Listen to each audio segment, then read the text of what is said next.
Hello, everyone, and welcome back to the Son of a Blitch podcast. I'm your host, George Blitch. Today, I got to sit down and chat with a wonderful man by the name of Joel van der Loon. For those who aren't familiar, he's got quite the story. He was born in South Africa, lived off the grid in Tanzania. He has traveled to over 40 countries. He sailed across oceans. He has trained and learned alongside with many native peoples. He's taken courses in bushcraft survival, and then now he's an instructor, and that is one of his many jobs. He's also had a little bit of life in the public eye. He was on Discovery Channel's Bushcraft Build-Off, which then led to his experience of being on the television show Loon, where he was in season 7 out of the Great Slave Lake in the Northwest Territories of Canada. That experience was just profound for him. It was amazing to kind of watch that show and his journey. He was later invited back on to the Alone Skills Challenge. They just had season 1 last year, and he was a part of that. There's so much you can learn from those experiences, but I highly encourage you to also go and check out his YouTube page, which really can highlight a lot of his trips. His recent one with the Hadza people, where he goes every single year and travels, takes about 10 people there with him, lives with the tribe, hunts with the tribe, and really kind of immerses himself into that natural world once again, where I feel like he's most comfortable. And he talks about that experience, being a family man and just really being in tune to the rhythms of this world and really wanting to be as good of a man and a good of a person as he possibly can be. We talk about his legacy there, and that was a big part of that. And, I really felt inspired, touched, honored that he shared his authentic self with us today. And it was just such a wonderful podcast. I'm a buzz. I feel there's just a charge that I got from having this real one-on-one conversation where he opened up so much of who he is, what he believes in, and really sharing an insight into the world of the Hadza people and other people he's traveled along with. And, the good, the bad, the struggles, the idea of trying to protect the culture that they live in when there's so many other cultures trying to assimilate and kind of bring them in and out of their own native pathways that they've traveled and lived for tens of thousands of years. There's so much complexity that's involved in that. And, I think we covered a very good amount. We're going to have Joel back on again, because I think we just had a drop in the bucket for our conversations today. There's so much that, I think that there is here for you to absorb. And, you want to learn more about him, there are, ways for you to do that. And I think the YouTube page is a really good way, because he documents a lot of his life experiences there too. And, you can go over there to Bush Survival Training.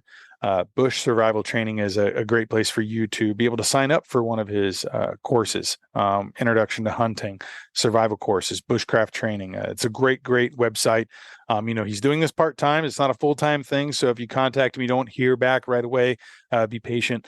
And there's so many wonderful things that we got to cover today. Again, I feel honored and blessed. Joel, thank you for being on this podcast, and thank you all for listening.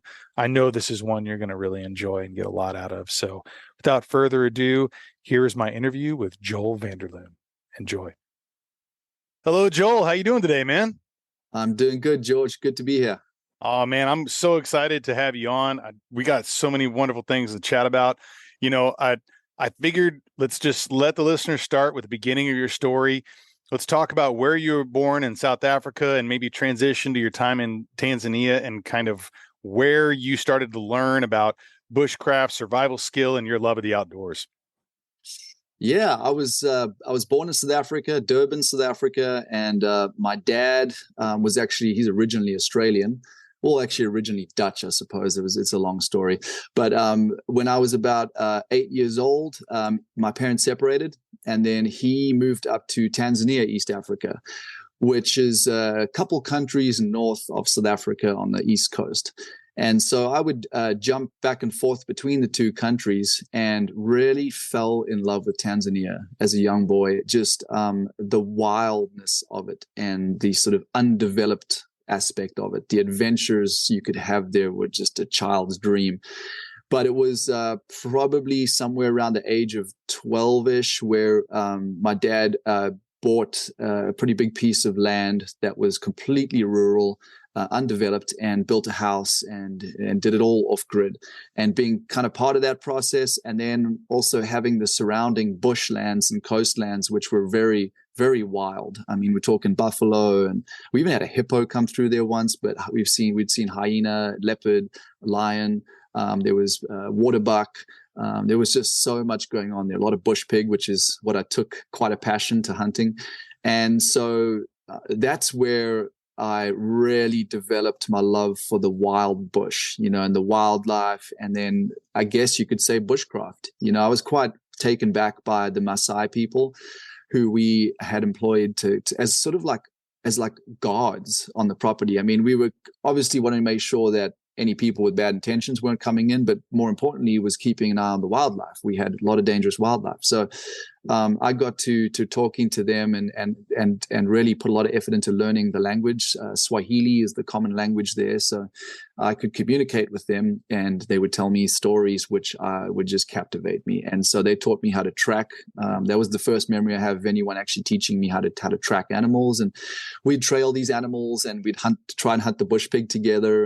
And they would tell me about their traditional ways. And that was the first time that I started really getting really interested in trying to attempt some of these things myself and just sucking up all the knowledge I could. Because at the age of 5, I remember it was about 4 or 5, my grandfather, that was the first memory I'd had of a native person or a native tribe that really captured my interest, and that was the Sand Bushmen. He'd been out there to visit them, and he brought me back a little bow, traditional bow, and a quiver with arrows. And he sat me down one night, and we watched The Gods Must Be Crazy. And I had to get a loincloth. My mother got me a loincloth. She's got photos of me running around the yard shooting the bow and arrow, and yes, it was always something that I was very interested in, but.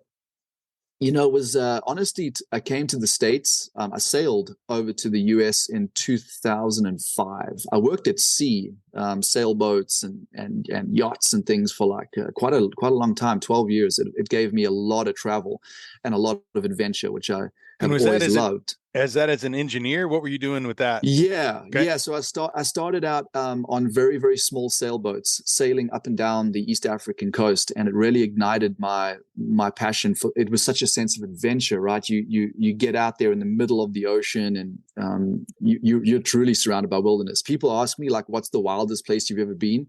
In the middle of the Atlantic or in the middle of the Indian Ocean, no land in sight. That is the wildest place I've ever been. But I just took a great sense of interest, in the part of being so self-sufficient. You sail off and you only have yourself to rely on in order to get that boat from point A to point B, and all the challenges that face you on those trips. I mean, adverse weather, and you could have torn sails and engines break down and all sorts of things.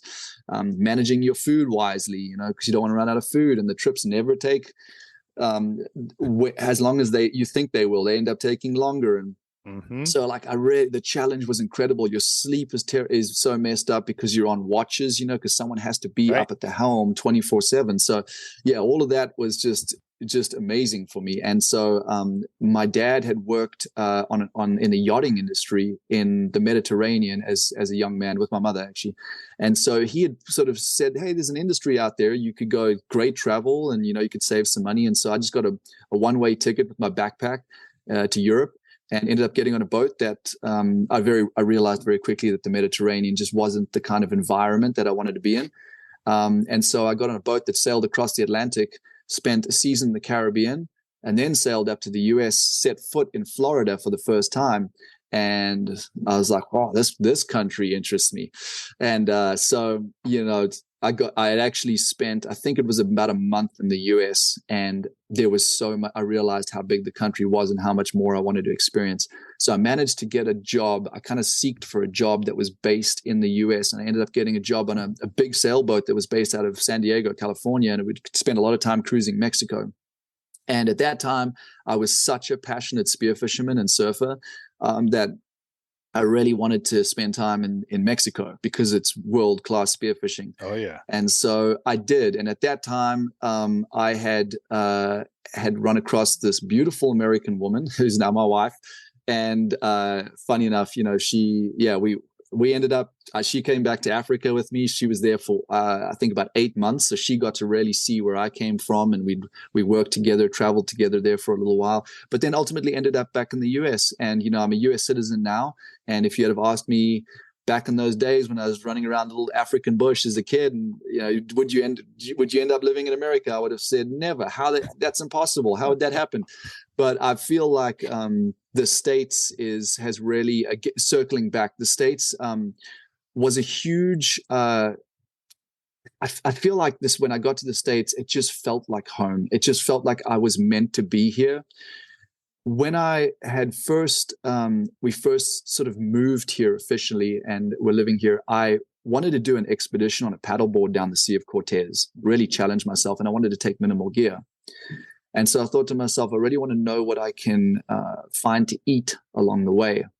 And I also want to just make sure that I've got some skills for this type of environment. So I started doing a little searching online, and that was the first time ever that I came across survival schools. And I was like, what? You've got schools here that teach survival skills? So this was foreign to me, right? Like, survival skills were things that you just learned as a kid from your parents and being in the bush, and then you just learned from the natives. Like, you watched them and learned from them. But to have schools that actually run survival skills training courses was something was right up my alley. So I immediately signed up for one. Within the first couple of days, the instructor and myself realized that we definitely had to do something together. They employed me.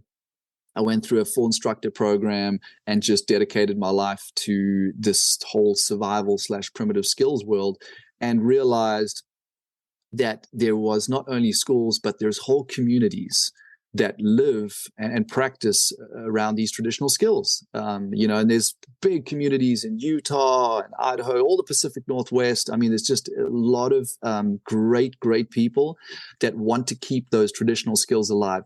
And so that's really where I would say I honed a lot, and in my bushcraft experience, was connecting with others and then really putting myself out there and challenging myself with very minimal gear in a variety of ways, so that I can really mimic what it's like to be in a survival situation, and then more so just like how our ancestors would have lived off the landscape.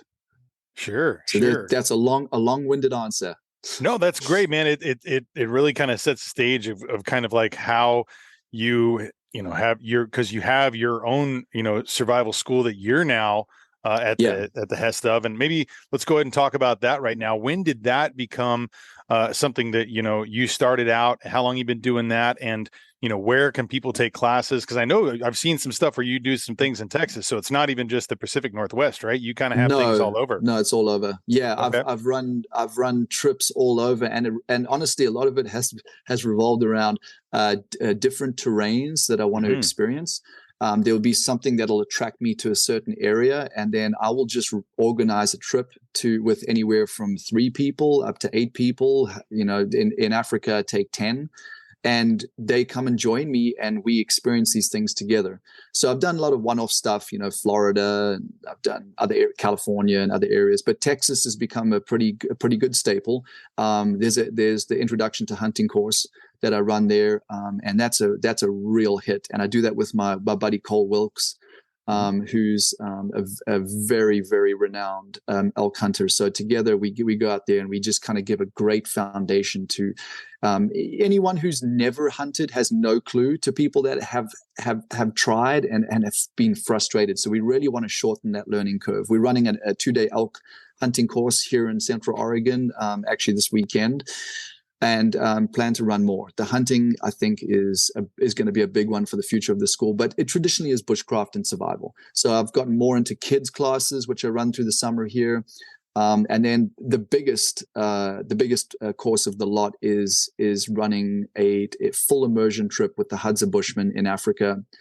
And that's every like May, June time. It's somewhere around there. And that's an incredible experience where we are fully immersed with them. The trip is 10 days long. We're with them for a full week. And this is life-changing. I mean, incredible to be able to be immersed with these ancient hunter-gatherers and really get to be part of it. Not in a way where you're on the outside looking in. I mean, you're sleeping right next to them. You know, we're hunting with them. We're everything we're doing with them. So people get a lot out of that. And that is the most, I mean, I feel so grateful to be able to take people there and allow them to experience this, because there's nothing like it. Well, walk us through that, because you just had that trip. You just got back. I remember seeing some pictures you were posting and stuff, and I've been dying to hear about it. So you land, and then what happens over that timeline? You know, how long are you there? How many people were there with you this trip? And what was that experience? What were some of the highlights you'd like to share? Yeah, so I've been running the trip pretty much every year for several years now. There's more or less the same family that we go back to visit. The trip's 10 days. You fly in, and it takes about a day to adjust. I mean, the time change is miserable. Sure. And it's quite a long trek as far as drive time to get out into Hadza land, which takes place in the Yaida Valley. There's a huge lake there called Lake Eyasi, and right next to it you get the Yaida Valley, which is sort of adjoined to Ngorongoro Crater, the Rift Valley. You know, there's these ancient lands where, according to a lot of the experts in the field, this is their native land. They might have shifted around a little bit, but they're still living more or less in the same area they have for tens of thousands of years. So we go in there. We have already pre-located them. There's my partner Abbas, who's a local Tanzanian. We have Mike, who is a local Hadza guide and translator, and together they will work at locating the family. We have several areas where they will plan to hike out and bring their belongings, which is not too much, and meet us. And usually that's going to be revolved around the best hunting grounds for that time of year. So they'll be established there. I'll head out usually a little earlier just to make sure that I can get camp set up and that I get to meet any of the Hadza that I have not yet met, because they intermingle with each other, right? So there's little bands of the Hadza all around the Yaida Valley. And so I want to make sure that I get to meet them, communicate with them, and really establish some like respect and familiarity with them, because we're going to be very intimate with them for, a week. And I want to make sure that they feel comfortable with me, especially, and others. So then the group arrives, and like I said, we have a full week with them, and each day can consist of anything from foraging honey, climbing up the baobab trees and foraging honey out of the hive and us getting just amazing wild honey, to fruit foraging, so baobab fruits, making smoothies out of those fruits. There's a variety of different berries that we'll pick. There are a variety of different roots that would be harvested, and that's typically by the woman. But every day revolves around food gathering in some shape or form. Of course, the hunting. So the hunting is the big one. The men, they hunt with bow and arrow, which they make by themselves. And the hunts will sometimes be with dogs, sometimes be without dogs. Dogs have been introduced to them a long time back, but by the Ayaki, which is another tribe in the Yaida Valley. And so the Hadza do have dogs now that they use to help them hunt. And the hunts can be incredibly fast-paced to slow and, sort of slow ambush style hunting. And every time I learn something different, every time we hunt something different, it's always learning. But then, of course, you get the unexpected magic from the Hadza, and that is their social dynamic. I mean, they are just such charismatic, proud, capable, competent people. It's so impressive to see their ability to problem solve and their athletic abilities. It's almost like a well-designed machine that's functioning how it's designed. Because I look at the human beings these days, and I've obviously had this reference now for several years to look at them and then look at us, and I'm like, well, what do they have that we don't? Where have we gone wrong? I love to look at native peoples and do the comparisons, so I can try and figure out what I can take to live my life better. Because I do look at them and I see a more well-rounded, content, physically capable, healthier human being. I see them as being just a better version of us. And so I want to look at them and be like, how can I take lessons from them? And the lessons I've taken are just, endless.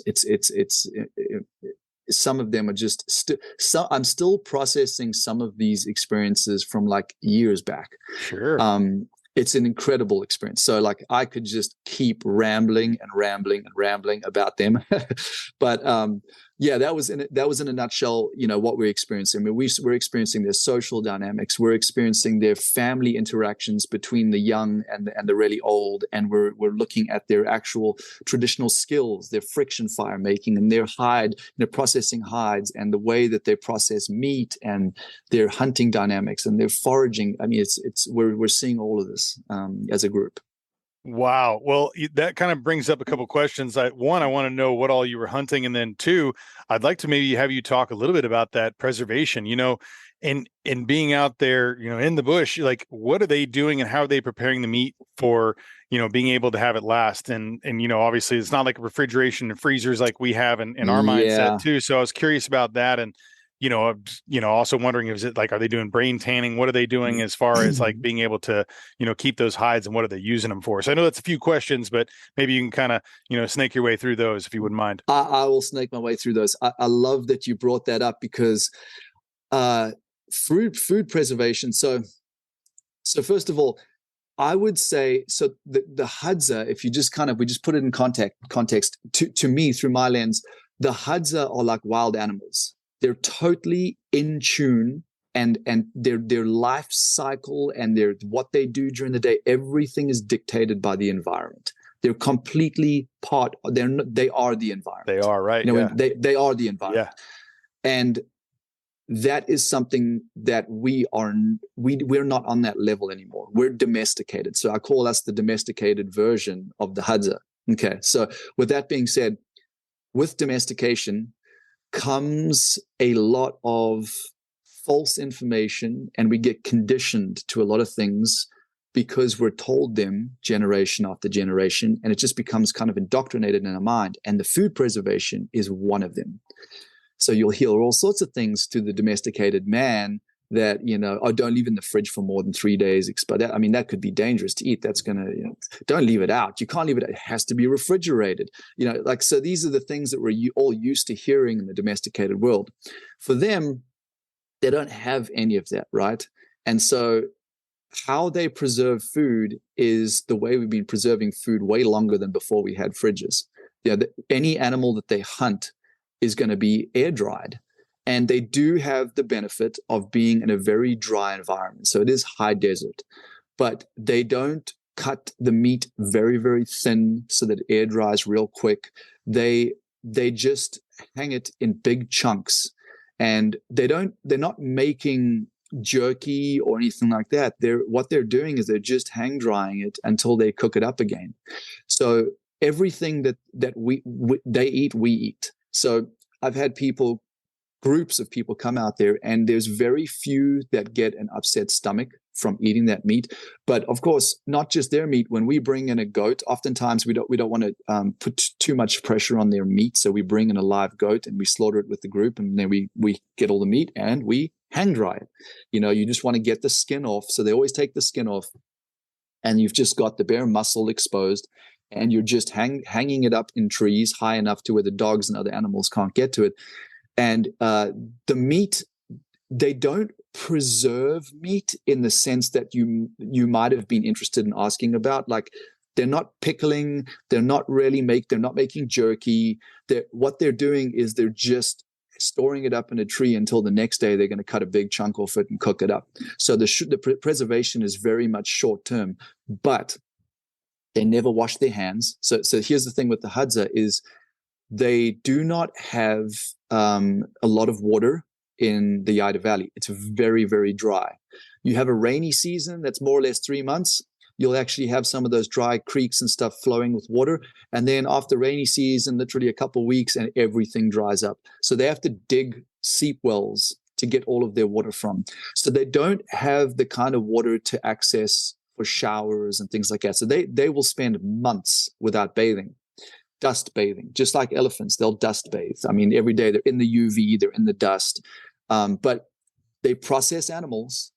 Their hands are dirty with blood, dirt, everything. They're then eating with their hands. So there's this constant interaction with blood and dirt and all sorts of microorganisms from the different vegetation and animals and things that they're handling. Then you've got the meat preservation thing. It sits there. Yes, sometimes flies land on it. I mean, the flies land. Sometimes they have some maggots popping out. They don't care. They cook Extra it up protein. and they eat it. Yeah. Extra protein. So there is no emphasis placed on meat going bad. I have stored meat for 4 days and it started to go a little green when there was a little bit more humidity, and you just cut those chunks out and then you just cook it up and you eat it. And so, so great question. And no, I've never witnessed really long-term preservation. In fact, what happens is if they did get something like an eland or a big game animal, the word spreads through Hadza land, and you'll have other tribal members all of a sudden pitching up in camp to get some food, to have a meal. And most of that food is eaten within days. Gotcha. Yeah. You know what? I guess I'd love for you to talk a little bit about, in case people don't understand, like what a seep well is. And I know that, I've seen you dig one on TV, and we'll kind of get to that in a minute too. But also I was curious too, whenever you're going and meeting the new members of the tribe you haven't met before, or local, folks that are coming in, like you said, whenever I used to work with, a lot of, traditional Native American Indians, there was like, you'd always bring a gift. You'd always have like tobacco, or you'd have some other things that maybe they could use or utilize, that maybe you've already learned that, hey, they might need, these blankets or something, that it's not just like some, gift that's like just going to take up space. Something would be useful, right? So, I hear you talking about like bringing in the goat and having something that you're helping to supplement, so you're not putting too much pressure on the meat. Is there anything that you're coming with whenever, maybe to your friends that you're visiting, maybe there's some things that might help them in different supplies or whatever it may be. But when you're meeting new people, is there something that you're offering or giving? And is there an exchange there that you kind of have? Yes. They definitely appreciate it.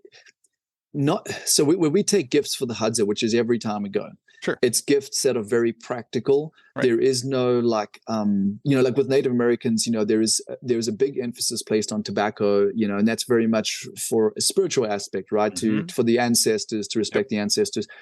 The Hadza do not have. They're very just practical and matter of fact. There isn't this like romantic spiritual side to them like the Native Americans provide, which is why I'm so infatuated with the Native Americans. I think that their culture has so much intricacy, there's so much romanticism about it, which I think all of us gravitate towards. Mm-hmm. But the Hadza are just a little bit more just to the point. And so gift wise, it's purely practical. Knives, some cotton blankets. We don't take them like fire starters or lighters or anything like that. We try to avoid anything that's going to change their culture too much, but giving them a full live goat, bringing them some pots, and that because the Hadza will be able to carry everything they own. So the woman will do a lot of beading. So they definitely have like their different sort of beads and things for making jewelry. But the men, typically, it's just the bows that they make, the arrows, broadheads, knives. Each person will usually have a blanket, maybe a sweater, and then their pots that they cook with. They usually will have a bucket or two And that's for water gathering from those seep wells. But apart from that, they don't own anything else. So I don't want to influence them too much in the way of them getting addicted to material items. Sure. So I will just literally bring them some of the things that I've mentioned. And food's always a good one. Salt. Funny enough, Tandatu, one of the elders, is obsessed with chilies, which is very unusual because the Hadza don't like spicy things. So we'll bring him some chilies, and so yeah, like those kind of things, we'll bring them. But it's the list is very short. Well, and when you were kind of talking about that, I was imagining, like, are they doing, what kind of, are they having like flint, obsidian? What are they making their knives or arrows with that they're producing? Is there a different type of stone there that they're working with? So yeah, so the answer is unknown, really, but I have some of the elders that have expressed what they understand they used to use, but currently it's steel. Okay, got it. And the Datoga, which is a tribe that lives in the same proximity of them, they're pastoralists. They actually do blacksmithing. When that came along, I don't know. But the Hadza initially started trading them honey for them to make them broadheads, and they make pretty good broadheads. I mean, they're not totally symmetrical; they're a little rough around the edges, but the thing is, they're strong and they're sharp. Yeah. So that's what the Hadza still use, is they use those steel heads. Now, I've tried to speak to some of the elders about this topic, and I've got a pretty consistent answer as far as cutting tools. They keep referring to a specific type of quartz that's in the area that they used to use for cutting. There's quite a bit of this quartz everywhere you go, you can find it. However, actual nappable stone with a high silica content that gives a good conchoidal fracture, something you'd think like flint, chert, obsidian, they do not have any in the immediate area.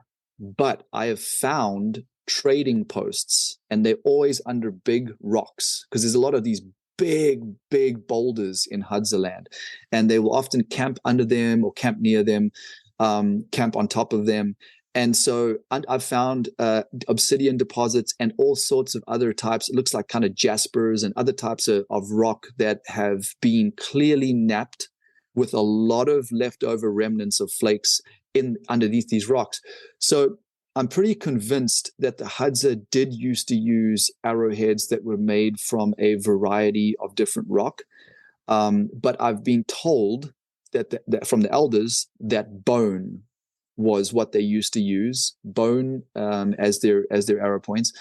And then I've also been told that there was a hard wood that they would carve into a broadhead. But either way, the poison was always used. So the poison is ancient. And that poison, there's 3 different sources that they get the poison from. But the desert rose is the plant. It's kind of like a succulent looking, like, I don't know if you've ever seen a baobab. It looks like a succulent version of a baobab that doesn't get all that big.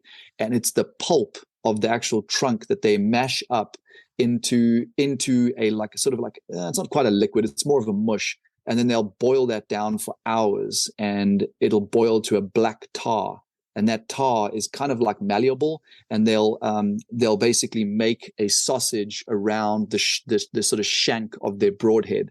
And so what happens is when that arrow enters the animal, the bloodstream will then come into contact with the poison, and depending on how much poison they have on there and where they hit the animal will die, sometimes fairly quick, other times take them days to die, but they can take down they've killed elephants. I've had the elders tell me about elephants that they've killed by shooting them in the stomach.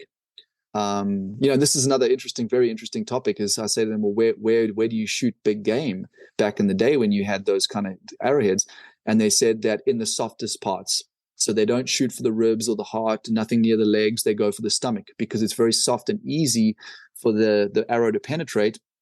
And then the poison, it gets right into the bloodstream there very easily. They've been talked about shooting the elephants in the trunk because it's very soft. So shooting the elephants in the trunk to bring them down.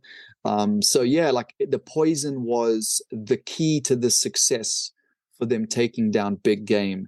And so, yeah, I haven't had definitive answers, but I think that they possibly used rocks and bone and wood and several things for their arrowheads. But it sounds like, yeah, that's kind of a conduit for the system of the poison to go and do its thing, or That's traditionally it. there. Wow, that's fascinating. Yeah. And what were you guys hunting this last trip? What all did you guys get to take and then eat? And what was kind of the reaction from some of the folks who were a part of that journey, maybe for the first time? Oh yeah, it was incredible. So before the group arrived, we got 2 bush pigs the first day we hunted, which are pretty much, I mean, similar to like a wild hog here in the US, very, very similar, aggressive. And so we got 2 of them, and then we got the next day we got a warthog, which was a pretty big deal, because a couple of the elders had not killed a warthog in 7 or 8 years. So it was really special that I could be part of this. And let me tell you something, the meat was absolutely delicious. It brings back memories of my childhood, because when it was a thing in South Africa was, you'd hunt a warthog and you'd put it on a spit, and, it would just turn all day long. And only when the meat starts falling off, that's when you start eating it.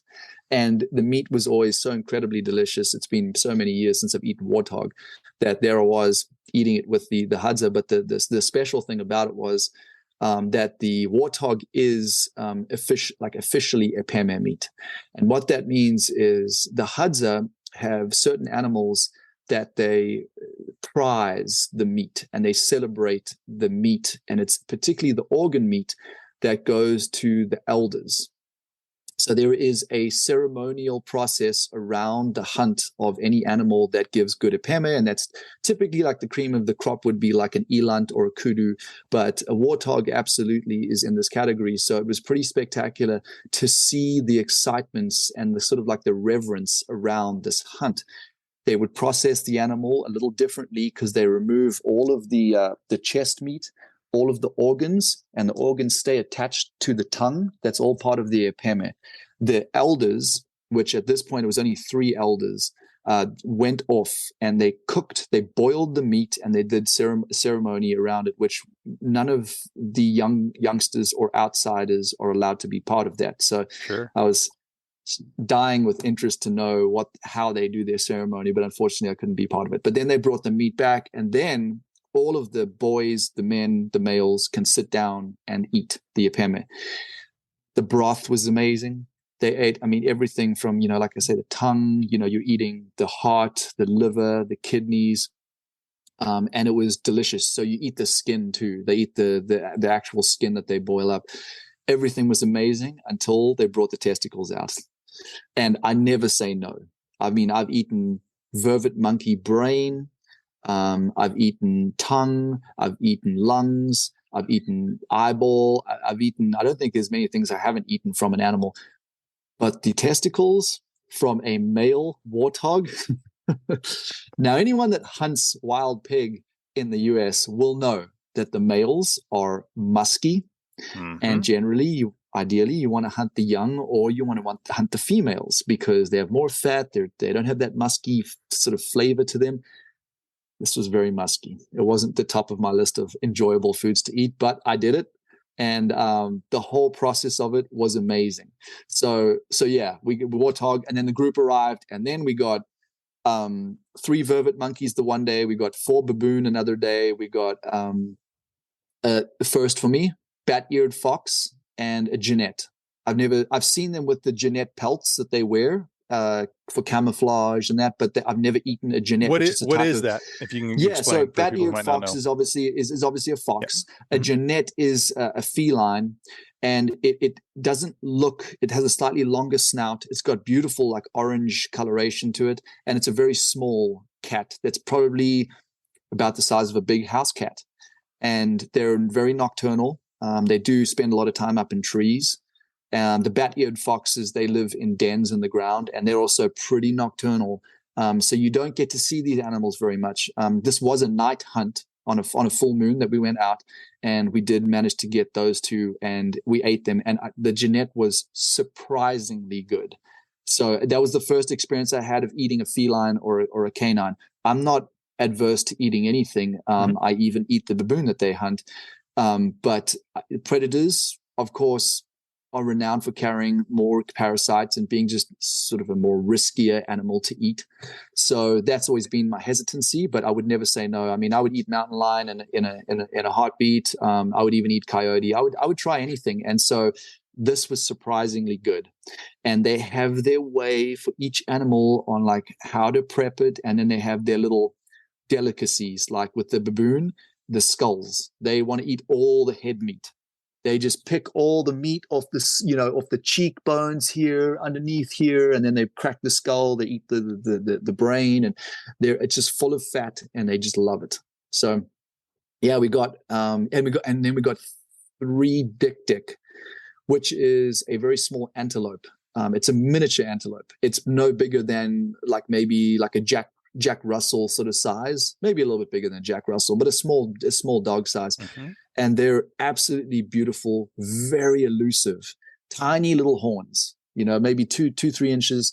And they're the most incredible meat out there after warthog. I would say the dik is incredible quality meat.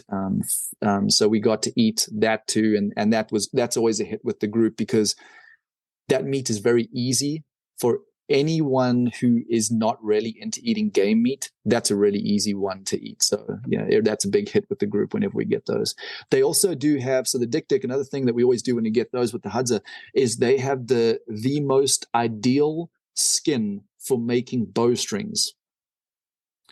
So for whatever reason, the dik, this small antelope, has the strongest hide in that area. So every time those are caught, the hide is stretched out, scraped, and then dried, all the hair removed, cut into rope, re-soaked, and then basically twisted into a bowstring. So we get to always have that experience when we get a dik too, which is really cool. So are you hunting I guess that's a 2-part question.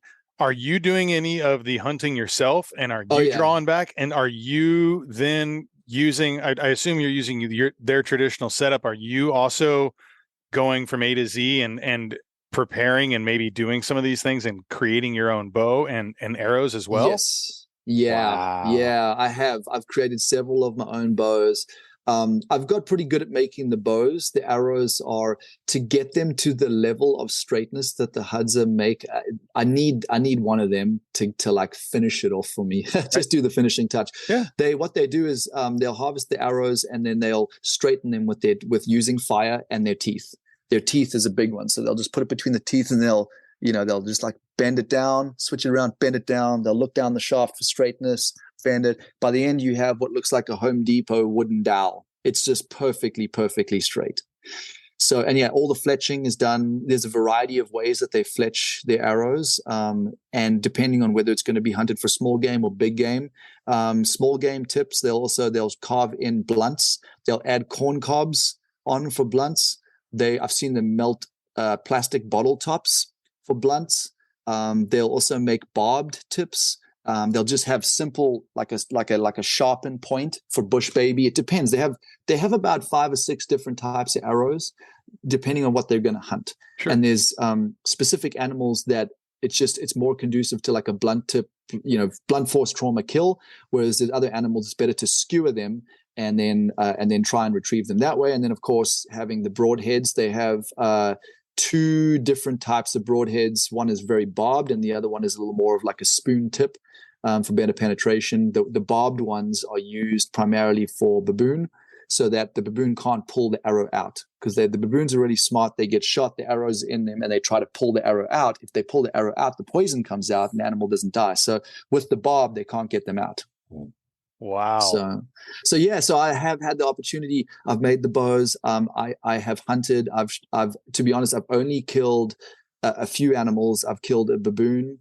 I've killed a dove and about 4 or 5 other birds. There's a lot of bird hunting in Hadza culture because there are so many birds. It's an easy meal.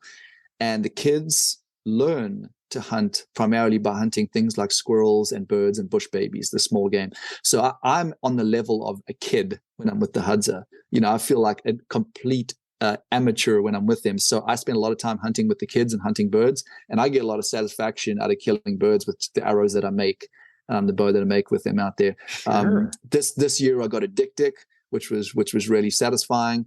And yeah, I'm like right up there in the action with them a lot of the time. I kind of, each time as I go back, I hunt less and less with them, because I kind of want to, instead of being distracted by me focusing on hunting, I want to really witness everything that they're doing. And also, I'm technically not allowed to hunt.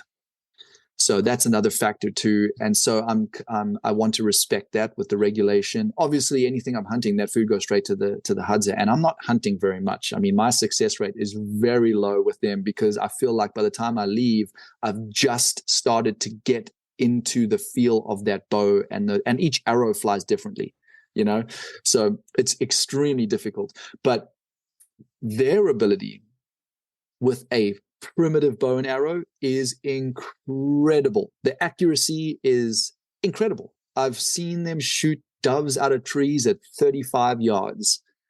It's unreal. So how are you, maybe, because maybe they already know everything, but it's like, as far as like practicing, like in our mindsets of like how you might prepare for like a bow hunt, you're going out there and you have your own range, you might have, a backstop and you're shooting, and whether it's, rifle or whatever, what are you doing as far as you're practicing? What are you shooting into or at, or is there even that aspect, or are you just grabbing it and like, okay, Hail Mary? It's like, how does that work? Hail Mary is definitely one of the aspects, but no, their targets are live targets. Okay. Their practice is small game. So they'll start shooting with their bows and arrows, shooting trees and like not stumps. There's not really any stumps, but they'll shoot like the baobab tree that's pretty soft. They'll also have this these different plants there that are very, very succulent, wild sisal, which is kind of compared to like a yucca type, agave type of plant. And that's really good for shooting arrows at, for target practice. So the kids at about 3 years old will start shooting small bows. By the time they've got to 7, they're just shooting small game every day. They're shooting at small animals every day, and that's their target practice. And they miss a lot until they start hitting the animals. And so their target practice comes with hunting, because they're hunting every day, and therefore they're target practicing every day. Sure. And so yeah, like it just becomes a, like, I mean, what can you compare it to?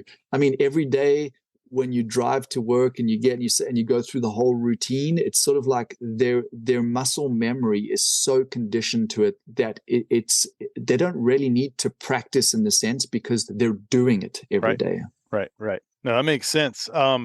Before we move off the topic, it kind of occurred to me too, and you were saying early on, when you have someone go and find where they are, because they're a part of the environment of what's going on. I was curious about their shelters and maybe what they're doing as far as maybe protecting from the elements, and what their day-to-day is. Is there a time where it's like, this is the rest time? And if so, are they doing it under this type of tree? Or are they creating shelters, or what does that look like in their day-to-day operations in that sense? Yeah, so it's very seasonal dependent, but so in the rainy season, we'll start there. In the rainy season, they're seeking out caves, and the Hadza understand their landscape intricately. They know where the good camps are for the right times of season. So in the rainy season, they're going to seek out those caves, because those are going to be the driest areas that they can find. They will also, in rainy season, they'll make shelters, and it's sort of like a little sort of hoop house. It's like a dome structure, and they'll use, I've seen tree barks used, I've seen those wild sisal, I've seen grass is used, and they will just layer it up. But those are not 100% waterproof. There will be some water leakage in there. So it's really hard with the available materials that they have there in the high desert. I mean, you're talking about savanna woodland that is primarily acacia and baobab trees, and you're talking about trees that don't provide a lot of foliage, and so not ideal for building a shelter to protect you from the rain. So those are the two ways they'll tackle the rainy season. In the dry season, I've seen them sleep just out in the open under the stars, and that's primarily where they will sleep. I've seen them make little bomas around them, just kind of like little brush walls around them, as enclosures. I've seen them dig out the dirt a little bit to create like a little dip for a bed, but they don't typically have any cover over them in the dry season because they don't need to. They'll always camp near a baobab tree. That's pretty common. They'll always camp near a baobab tree because the baobabs out there are such providers. They often have beehives in them where they can harvest honey. The fruits are a big staple for them in their diet. The young leaves can be eaten raw. The baobabs in really tough times in drought, you can actually cut out pieces of the wood. There's not really any bark. It's kind of like a balsa wood type of consistency, and they suck the water out of that wood to hydrate. There's also pockets, like a lot of baobabs are hollow, so rain will get caught in pockets in the trunk of the tree, and they'll climb down in there and get the water and drink it. Elephants in dry season, you can see a lot of the scars on the baobab trees from them ripping out the bark so that they can suck on the water too. So yeah, like the baobabs are such a key part for their environment, but the baobabs are not providing any cover. It's just more of what they provide for them. So. Wow, man. Well, that's fascinating. And people can join you on this. Is this something that they contact you? And how are you kind of selecting who goes and that kind of process as well? And, you're doing this once a year, right? It's once a year, but I have done like two trips back to back. Next year is possibly going to be that. But yeah, I would like to run it more, but the other demands in life, the other focuses and things that I have on. This is my son Talon. Say hi. Hello. Just on a podcast, boy. My name's George. It's nice to see you. This is George. He's waving at you. Hi there. Yeah, I take 10 people, and it is sort of a first come first serve. But I do schedule a phone conversation. I do need to kind of vet the people and just make sure that they're knowing what they're getting into and that they're physically capable. And I do have sort of health related questions because we're out extremely isolated, and I want to try and avoid any medical emergencies out there because it would be pretty bad. Yeah. So, but like I said, there's no prerequisites apart from being in reasonable physical shape. And I think how I word that in the website is, you need to be able to hike up to 20 miles a day, without a pack, just a basic hike. If you can do that, that's sort of the level of endurance we're hoping for, because some of the hunts, you never know. They're always hunting, right? So we go out on a little hike, and next thing you know, a troop of baboons comes by, and then the hunt's on. And then it could be tracking them down for hours to where are they bedding, where are they moving. And next thing you know, you're boots on the ground for the entire day. And there's often times we'll be in that situation and we don't have water. So we're going to have to go and search for a water hole somewhere. So we get a little dehydrated, and I'm determined for us to mimic the Hadza as much as we can, to fully appreciate how they live. And sometimes that means not drinking for a while, and that means like being hiking all day long. Wow. So, well, I mean, it sounds like you're in the rhythm of their life, and you're going with doing what they're doing. So yeah, you kind of got to be prepared for anything. And you got to be prepared for anything. And that's how the trips run. In the beginning, it was pretty stressful for me because I'm used to like running workshops where I'm like, okay, at this time I'm going to do this, and I'm going to teach this skill. Yeah. And with the Hadza, I was trying to do that, and I realized that first of all, they don't work to they don't work to any schedule, right. And I'm not going to change that. I don't want to influence that. I just rather want to be the fly on the wall. And so I started just being completely opportunistic. I'm like, what do you guys want to do today? And we just tag along. And now I trust in it so much that whatever's going to happen, it's going to happen, and it's going to meant to happen. You know, it's incredible the opportunities that pop up, and when they do, I just tell the group, you got to be ready to go. It's go time. Yeah. You know, so we just like flies on the wall. We're just there, just observing all of this incredible ancient wisdom and skills firsthand. No, it absolutely. I mean, I've had some experiences with, you know, various indigenous and native tribes, and you talked about like that idea, like native time, like it's its own thing too. It's its own thing. I remember we were doing it was back in 2001. I was working with Harvey Arden, my buddy that was with National Geographic, and we had Chief Orville Looking Horse. He's the 19th generation keeper of the sacred white buffalo calf pipe in the Lakota Nation. And he was coming to, we had this event at Harvard. It was one of their first like kind of big webcast things, like, you know, it's early technology, right? 2001. And we had a certain timeline that we had to be there. You know, it's Harvard, you know, it's like, so we're like trying to rush him to get there. And we just, it kind of came face to face with native time. He was just doing his own thing. And it was like, we were like, we kind of got to go. And it was like this convergence of, you know, this Western world on rigid time stuff, and him where he was like, no, I'm doing this with my family, or I'm having this, or I'm going to he had a ceremony before he went out to make sure that he got in the right space. And like, it was just funny because everyone's like, why aren't they here? I'm like, it's native time, man. This could be, you might schedule for 11, but they might not show up till 12. So it was like I mean, you think about it, they're not running they're not using watches, right? No. Everything is dictated by daylight and heat. Yep. A lot of the time, or heat or cold. Like all the movements are going to be done around that. Yeah. No, it was just incredible for me to learn when I'm out there with them and traveling, the idea of just being so, you have to be in the moment. You have to, there's a patience that comes from that. There's an understanding that comes with that. And there's the connectivity that comes from that. And like, you really, when you immerse yourself into their time and their life, and you just become, you know, you're not messing with what they're doing, but you're with them and helping and not trying to control anything. I think a lot of people have that idea, say, well, I'm going to go do this. It's like, I'm going to go help them, you know, like, no. Just, you kind of become them, and you, it's a sacred thing to be welcome into those types of environments. And it's a huge honor, as I know you're aware of, and to let someone into your culture and or be let into their culture. It's a wonderful, amazing, and learning process. So I'm excited for all that you do and all that you've shared, man. I was glued to Instagram and checking your page and all the amazing photos and stories that you were sharing. I'm excited to hear more about it today.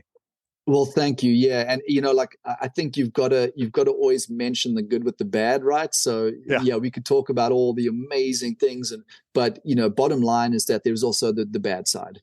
And the bad side is that the Hadza they're in jeopardy of losing their way of life. There are some really good organizations like the Dorobo Fund, which Dorobo has basically secured, they don't own, but they've got the rights to a huge portion of land in the south of the Yaida Valley, where the Hadza have sort of refuge, if you will. And there's still very good amounts of wildlife and that are down there. A lot of the Yaida Valley, where the Hadza call home, has been, let's say, taken over, but a lot of the land has actually been bought by other tribes, the pastoralists, you know. So you have the Datoga, Iraqi, you know, you've got these different tribes that are in there, and they're establishing farms, and they have a lot of wildlife. They have, a lot of livestock. So they've got cattle, goats, chickens, donkeys, but in particular the cattle, just the way that they move through the landscape, they cause so much disturbance. And they also need to drink from the same water holes, the water sources that the Hadza and the Datoga and all the humans are drinking from.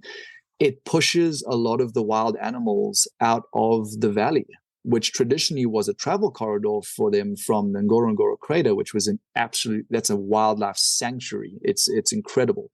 It's a national park. A lot of people go there to see wildlife every year. It's a huge crater, and it's like a savanna inside the crater. This was the Hadza's traditional hunting grounds until they got pushed out of there. So they're losing the variety of animals that they used to hunt. So they've had to resort a lot more to hunting with small game. Tourism is a very sticky subject. It's one of those subjects that it's so hard to find the right and the wrong. There's arguments from both sides. What I'm doing, I'm not even 100% convinced is in the Hadza's best interests.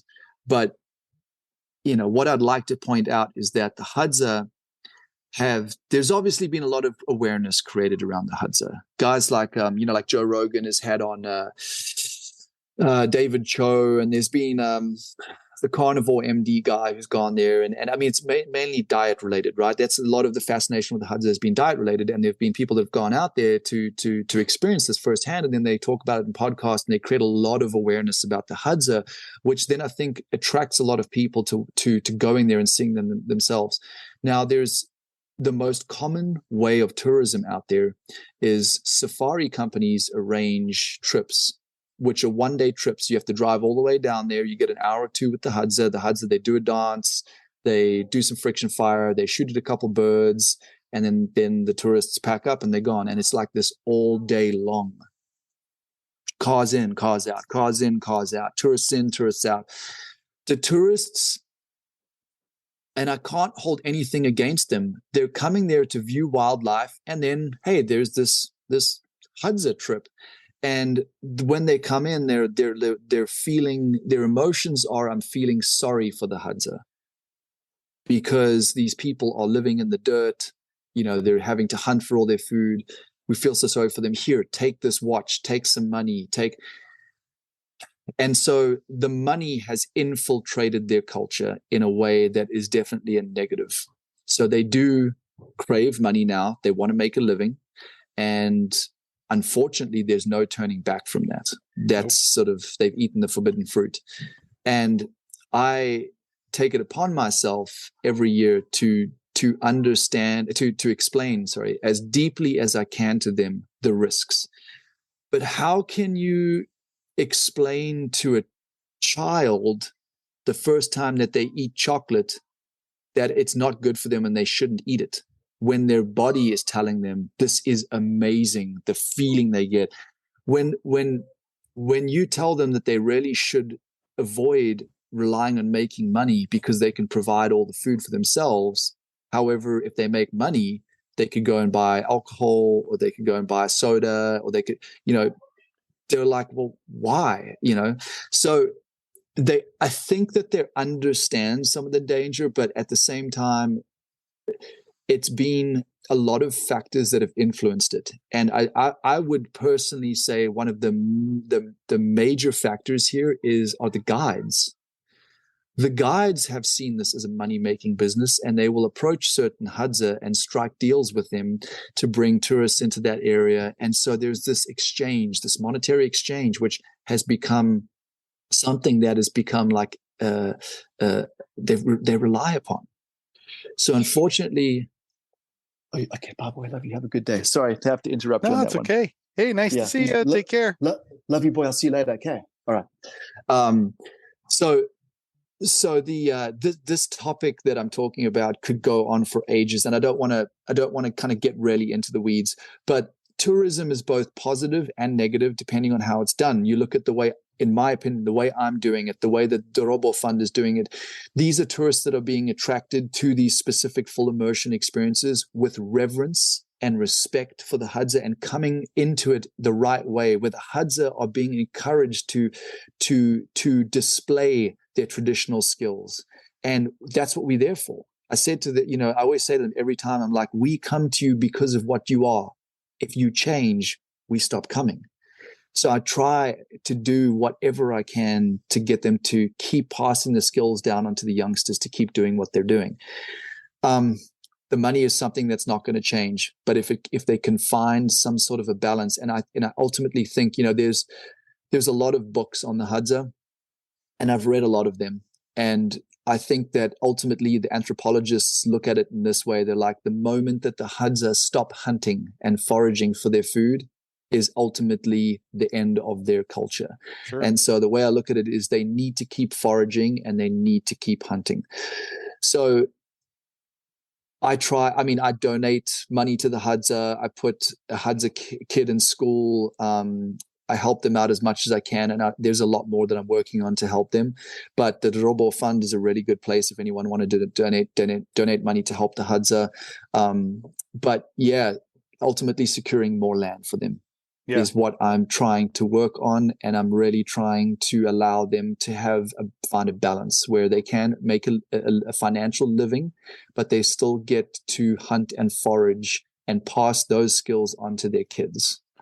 Well, absolutely. Because if they don't have that land, and like you're talking about the encroachment of other areas and tribes, and then other types of livestock and things that are pushing out the native, the animals that are there, that culture can end that way. That way of life can end that way, or at least slow down to where eventually it drips down to that assimilation into another culture, into the money, into the things like that, to where, we've seen this blueprint all over the world, right? It's like, exactly. And it's like, oh, let's go get involved in this, indigenous culture, and let's go study them, and let's go bring our ways to them. And then all of a sudden they're not there anymore. And you have fewer and fewer of these types of pockets of people who are living in tune in that thing that we romanticize a lot. I mean, maybe you and me understand it in a different way, but a lot of people, and maybe we even romanticize it too, but that connectivity that you are really living with the earth, with those things, those skills, those things. It's more of a way of life. It's not just like, oh, I've learned this. It's like, no, this is how it's a survival aspect. And,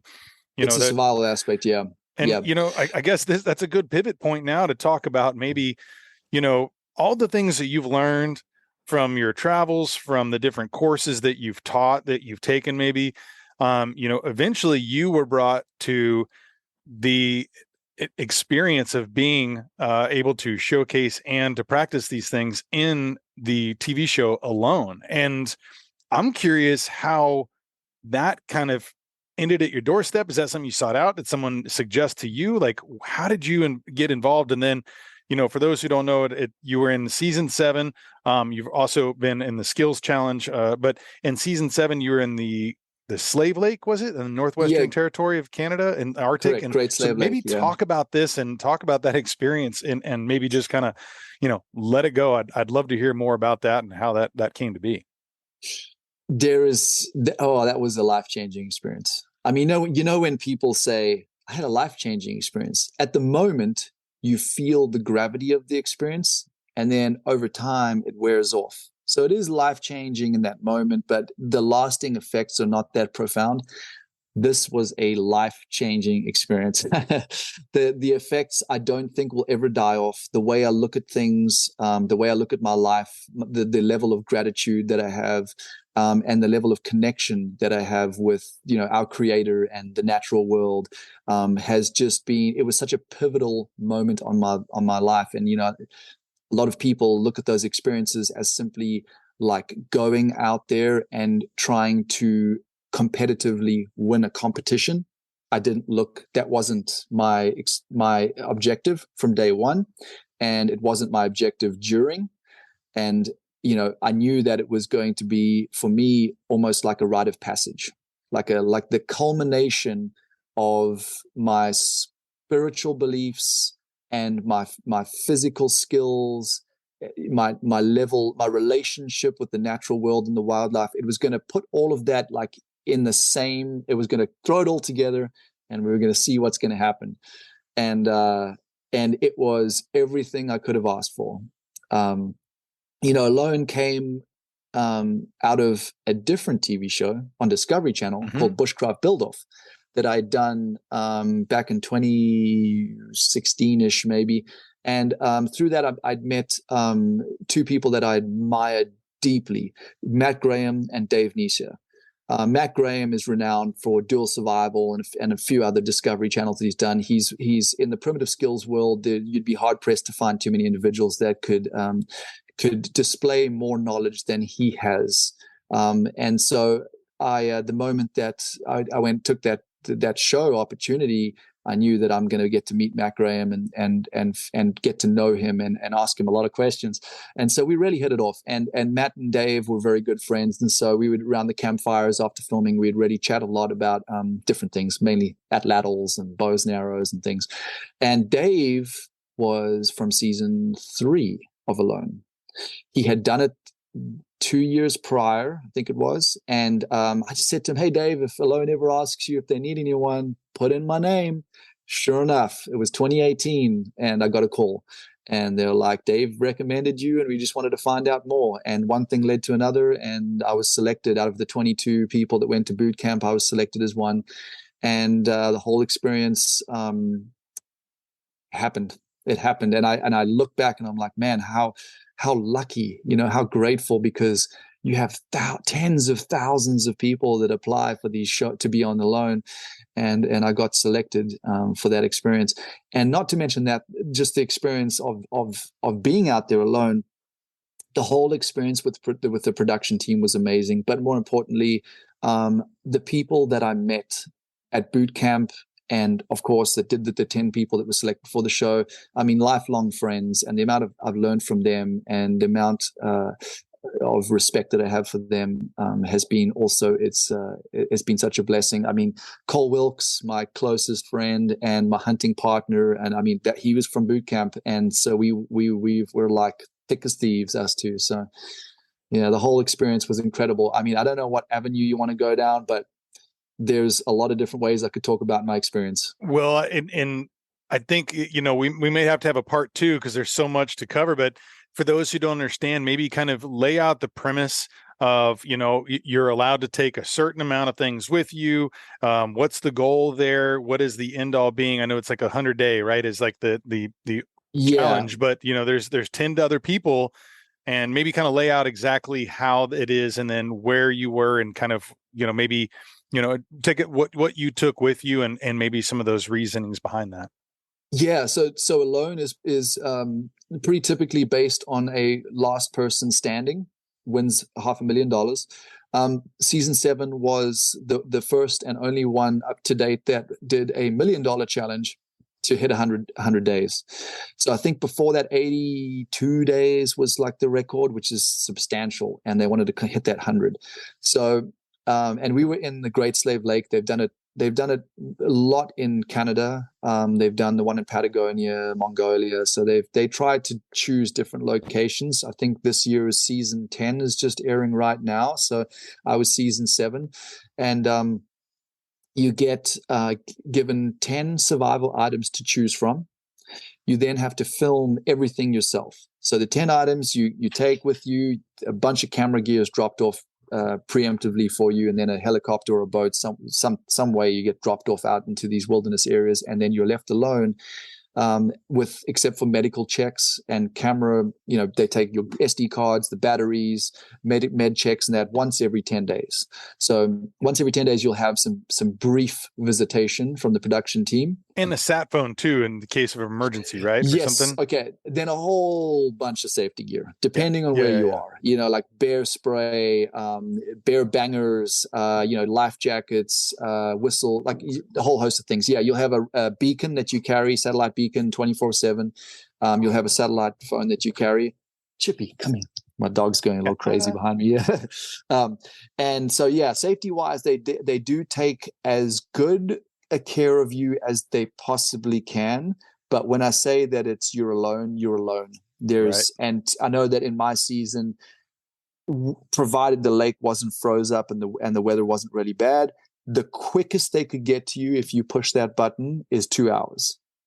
A lot can happen in 2 hours. Sure can. So yeah, you're dropped off. You have the 10 items, of which you can choose from quite a big list. And for me, it was a sleeping bag, a pot, a ferrocerium rod, so fire starter. I took a Leatherman multi-tool. I took a gill net, my bow, and 9 arrows. So that's one item, is a bow and 9 arrows, an axe, a saw, snare wire, and I guess a pot. I think that was the 10. No, sorry, I already right? the fishing line and hooks. I already mentioned pot. Yeah, fishing line and hooks. So I was very food heavy when I was thinking of my items, because I knew that with my body type, And with the nature of spending a long time out in the woods, everything boils down to food in the long run. So what's stage one? You get there, you've got all your gear. I'm sure you kind of do an introduction. I know you brought a friend to put up with you, or you found a friend. Yeah, And then, but as far as like, what is your, for those who may, not everyone's going to be out there in the Arctic and lost and stuff, but there's certain things that you probably need to take care of right off the bat. And what are those things, and how did you go about in doing that? Yeah, so you get dropped off by helicopter on day one, and it's late afternoon. So you have probably 3 or 4 hours of daylight before you got to take care of somewhere to sleep for the night. You're always with the Loon, you're always near a lake. So water is never like an immediate thing.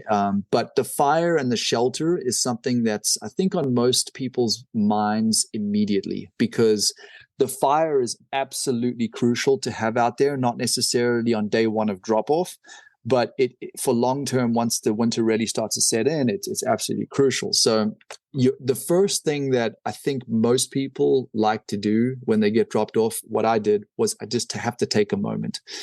The gravity of prepping for an experience like this, and then it's, they interview you before you go, and then you say goodbye to your partners, and then they drop you off and they're gone. That's it. Nothing but just silence. Some people have the tendency to get quite overwhelmed that, it's actually happening. I must be honest, I didn't have that. I had the feeling of like, finally, I want to do, I'm comfortable here. I just want to be left alone now and do this thing for so long. Yeah. For it. Yeah. It just built up and built up. I was like, I just dropped me off. I mean, I think that I had spent so much time alone in the woods in the past that this wasn't foreign to me at all. It was just like another experience I would have gone on. And I just wanted to get the experience started. So I was like a kid in a candy shop. I was beyond excited. So I just tried to explore a little bit and just take in all the beauty, and then just throw together. They give you a tarp, right? That's not one of your 10 items. You have a tarp it's pretty small. I think it was 10 by 12.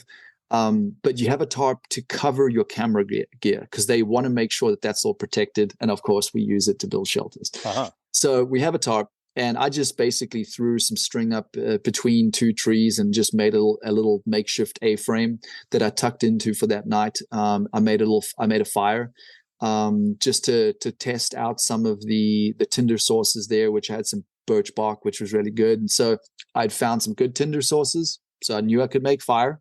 And I had a tarp, strung it up, and I was looking around, and I already knew that the kind of materials that I need to build a shelter, I have plenty in the area. So that's already setting my mind at ease. So I'm just trying to get through the night. And then, of course, I think day one, like the first full day, that is all about scouting. It's like, okay, where do I want to set up shop? And to me, a lot of my thought process was based around food. I had two ways of thinking about it. I was like, fish is going to be a huge resource out here. Would I rather build my shelter near a fishing source? But in the way my land was situated, I was also very heavily focused on big game. And I knew that if I was set up near the water where I was, chances of a moose walking by were going to be pretty slim. So I scouted out this peninsula, and I realized that there would be a specific travel corridor in this one area. And if there were going to be any moose coming by, that would be the spot. So I decided to build my camp near where these moose would come through. And funny enough, you don't see it on the show, but a moose did come through on day 5. And I did shoot it. And it ran out of my area. We have areas that are dictated from like these GPS, like what would you call it? Like your coordinates. Like, yeah, you have a coordinates, boundary, like an invisible imaginary boundary. Yeah. And if you step out of them, they get alerted to it, and you get contacted. Hey, you're out of your boundary. Move back. So I'd shot this deer, which I'd basically raked him in when I was trimming limbs off of a birch. I think it was a birch or a fir tree, and so spruce. And so he came on in all interested, like, what is this? Another bull raking in my territory? And I managed to put an arrow in from what it looked like a good shot to me, slightly low. And it looked to me like a heart shot as opposed to a lung shot. And he took off, and I ran after him, and he bedded down. He looked hurt, and I could see his whole left leg was, bright red blood was dripping down. And so I thought, well, this is it. And so I immediately realized, though, when I was out there looking at him, that I did not have my camera with me, and that's pretty bad. So I decided, long story short, to go get my camera quickly. I came back and he was gone. The blood trail was very poor and such a tough area to track blood in. I mean, the ground has just these crowberries, and all these little lingonberry leaves are turning red because it's in the fall. And it's like, to try and find blood there is so difficult. And I just couldn't find him. I suspected that he had crossed over the creek, and I couldn't cross over. That was my boundary. So I spent 2 days searching my entire area trying to find him, and I couldn't find him. And that is what happens with bow hunting. Yep. At the time, it was devastating. But yeah, this is some of the behind the scenes stuff that didn't get shown for obvious reasons. You don't want people to freak out about a moose that was shot and not recovered. I can tell you that the food chain over there's a dozen different animals that would have fed off that moose. So it's not like it went to waste. Right. But I didn't get to eat it. Yeah. I didn't get the meat, which would have given me a huge advantage. And so unfortunately, that was the only negative experience that I had on my trip. But I look back and I'm just like, well, the experience is what it is. I mean, I can't do anything about it. But yeah, that was where I wanted to build my shelter, and it worked out to be in a good location. However, I had to travel pretty far to go get to my fishing net every day. So I used a lot of calories to do that. But yeah, day one was find that shelter location. I even started up erecting the A-frame, and by day 3, I was catching fish in the net, and I had my shelter totally livable. The tarp was over it. I'd already put up some brush around to create walls, because I was just a little more cognizant of, like, I don't want a bear coming into my shelter. Right. Yeah. You didn't. Yeah, I didn't. Yeah. And I didn't. I was very, very practical and efficient with my shelter. The shelter that I started with is the shelter that I lived in. I didn't have like one temporary shelter and then try and build a whole log cabin on the sideline. I didn't want to waste calories in building a huge structure. I wanted it to be smaller and easier to heat up and warm up. The other cool thing about the shelter when I built it was they didn't really display this on the season. Was I found an old rusted empty oil can, and I found, which was probably like 2 maybe 3 gallons. And I found a bunch of tin cans, all rusted, right? But I took the tin cans, cut the bottoms out, and then sort of pushed them into each other. And I effectively made a flue pipe that came out the top of that oil can, which was like the top of like a wood stove. And underneath it had my fire. So I had a great little chimney that funneled the smoke outside and kept the shelter really nice and warm. And I was pretty proud of that. Did it all with my multi-tool, just cutting the tin up and reshaping it. So yeah, using what's in your environment, whether it's the natural or not. I mean, I've seen I think it was a meat eater show where all of a sudden one of the guys like, look at this, and it's like an oven rack, and they would like cook their steaks on it. And he's like, oh yeah, somebody just threw this out here, and it's like this horrible thing that it's like you're completely why is this in this environment? But at the same time, it was like, for them, they're like, this is awesome. We got a grill. You got a grill. Use it. You got to use everything around you, right? Oh, absolutely. Well, and you made it to day 40, and there's something that I really took hold of too. That so you made a promise to your wife that if your body got to the point where it wasn't safe to continue, you would call it, and you wanted it to be on your terms, and you did it. And there was a quote you said, "The real blessing is my family, and that is more important than anything else." And that speaks to me. And I think it's like you have to know you can't always beat the environment. You can't always. There's certain times where you have to be able to pack it in and know that you did everything you could in order to be able to, whatever it is, if it's a hunt, if it's, we can apply it to our work, whatever it is in life, there's a certain point where you can say, I did all that I could do.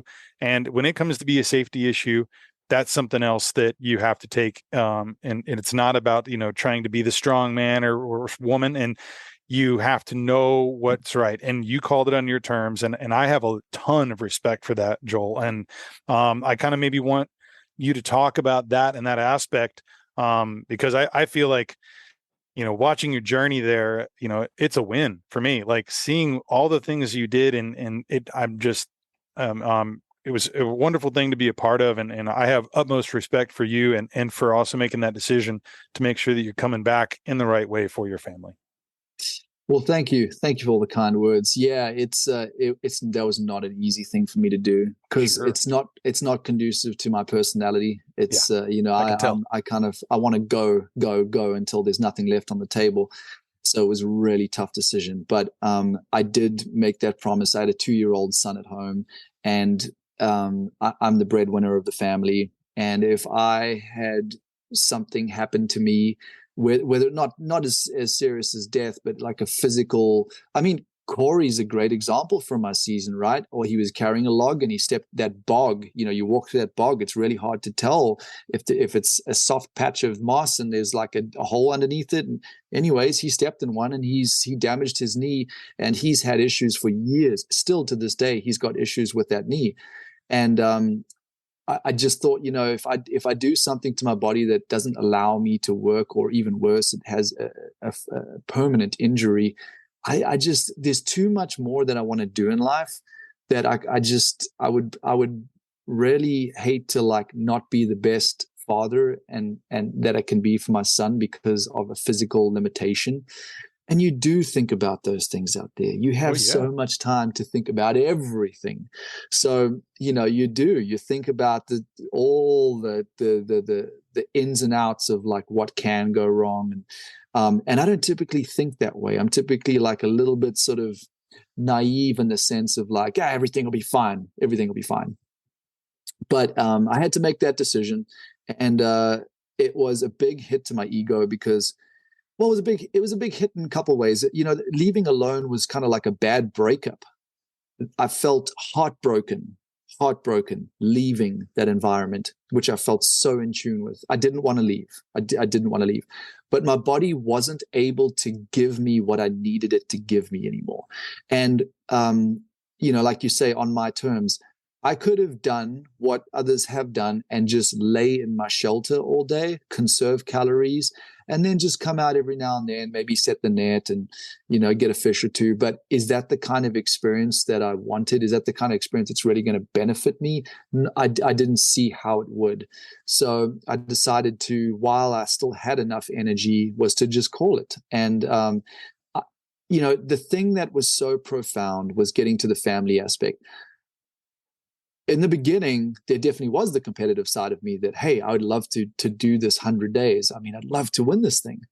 I knew I had the skills to do it, but I knew that my limitation would be my body with a high metabolism. I'm generally just a lean guy. I wasn't able to gain 30 to 40 pounds of, body fat like other contestants were. So I had to rely heavily on food.